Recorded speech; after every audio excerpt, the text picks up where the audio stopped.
From Generation Twinkie defense to Generation Grand Theft Auto. You used to think it was just an American thing, right? As if the Americans were the only ones who had this type of mentality, instead of it being based on socioeconomic situations and contexts. In any case, in 1978, Dan White murdered George Moscone and Harvey Milk in San Francisco. Too many Twinkies and too much blood sugar worsens depression, thus creating a state of diminished capacity. The same liberals who created the notion of blaming other factors for your current behavior, like poverty, abusive parents, etc., got angry because White's sentence was reduced under the diminished capacity argument that they created. Anyways, the gay community was angry about this, yeah right. Oh, I'm sorry. Is it a good excuse for some, but not a good excuse for others? It also depends on the victim's identity. So much for justice being blind, or gender neutral. Anyway, just think of the bullshit society that even permits such analysis.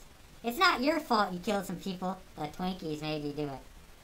Now, fast forward 30 years and you have teenagers throwing Molotov cocktails, shooting cops, killing civilians, robbing people, and smashing up property, all in the name of what?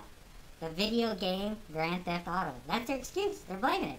This has been going on for years in the USA, apparently, and has been spreading all over the world with the same games proliferation. So it's not just an American phenomenon. Are we still talking about which came first, the chicken or the egg? Anyways, the generations raised on blaming someone or something else for their transgressions, they always have a fucking excuse. In 1994, like, a jury awarded $2.86 million for hot coffee in this lady's lap. Eventually it was reduced to $640,000, but anyway, the US is a joke. And the rest of the world is becoming a joke for the same reasons, because they're playing the same games and organizing their society in the same ways. It's not just an American thing. Check out what contemporary capitalism is all about. Anyways, the American liberal capitalistic export, well, actually, you're importing it, aren't you?